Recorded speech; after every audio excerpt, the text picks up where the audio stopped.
كان يا مكان في قديم الزمان قبل حوالي 5 إلى 23 مليون سنة حيوان يدعى بيرو كاميلس عايش مستانس في الغابات. قرر جزء من هذه الحيوانات إنها تهاجر إلى أمريكا الجنوبية. مع مرور ملايين السنين تطورت هذه الكائنات إلى ما يعرف بحيوان اللاما حاليا، وهاجر جزء آخر إلى أقصى شمال أمريكا الشمالية.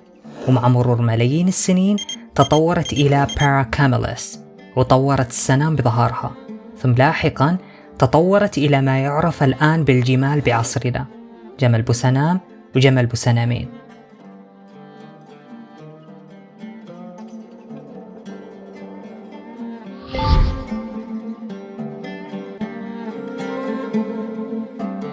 طيب خلينا نرجع شوي للوراء.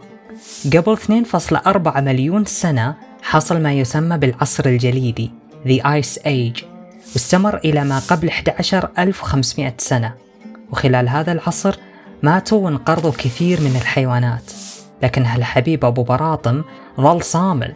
خلينا نعرف صملته كيف بدأت وكيف كانت، وإيش سر السنام حق اللي أنقذه عن بقية الحيوانات. بعام 2013 تم التوصل لأحافير قطع عظام تعود لأحد الأسلاف المباشرة لجميع الجمال الموجودة في عصرنا. كان الحيوان باراكاميلس، وكان هذا الكلام قبل 3 إلى 5 مليون سنة. وكان يعيش وين؟ كان يعيش في أركتيك تاندرا، وهو موقع في أمريكا الشمالية.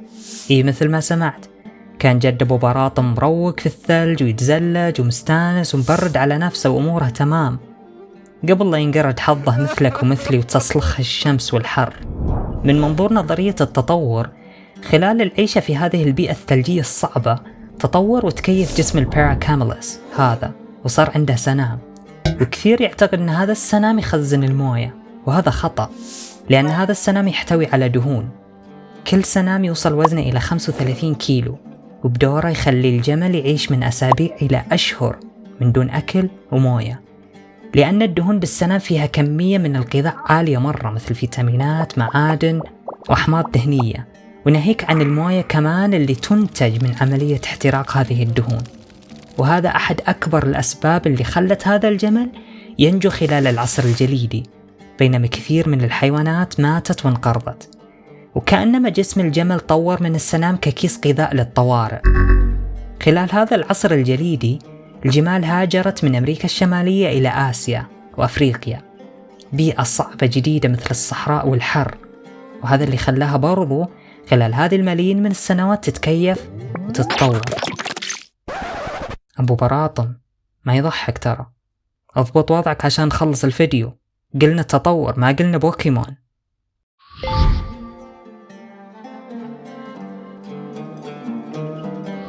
بحيث الجمل تكيف جسمه بشكل عجيب في هذه البيئات الصعبة، مثل أن أصبح عنده 3 طبقات من الجفون.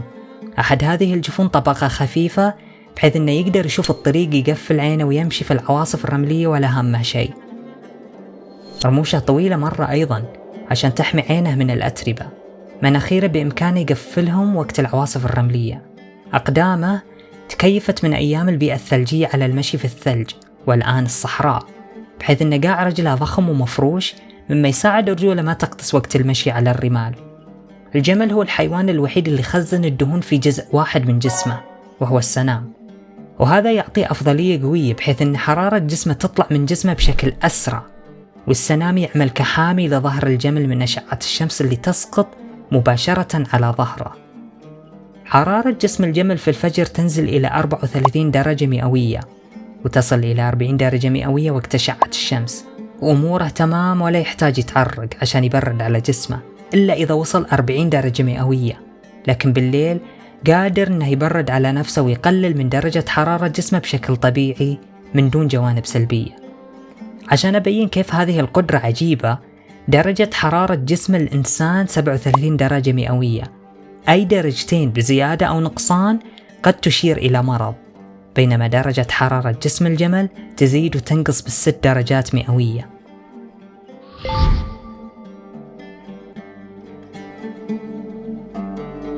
الجمل يحافظ على الموية بجسمه بشكل مدهش صراحة برضو. مثل ما قلنا، جسمه نادر يحتاج يتعرق، خصوصا أن التعرق من أكثر مسببات خسارة الموية بالجسم. البول تكرم حقه ثقيل بثقولة السيرب أو شراب القيقب، بحيث ما يحتوي على كمية مياه عالية. الغائط تكرم حقه جاف لدرجة أنه بإمكانك إشعال الحريق بشكل مباشر منه. وقت الجفاف بإمكانه يتحمل خسارة 40% من وزنه من دون أي أضرار خطيرة عليه، ويستعيد كامل عافية جسمه خلال ربع ساعة من شربه كمية مياه تصل إلى 200 لتر في 3 دقائق فقط.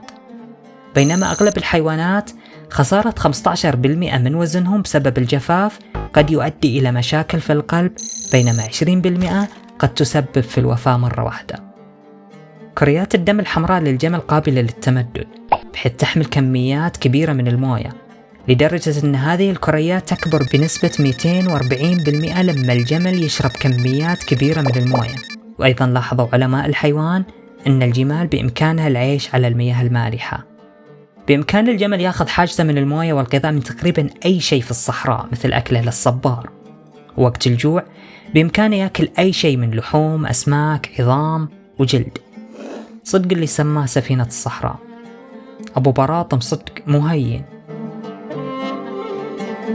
راح تصير براطمك نفسه إذا ما حطيت لايك.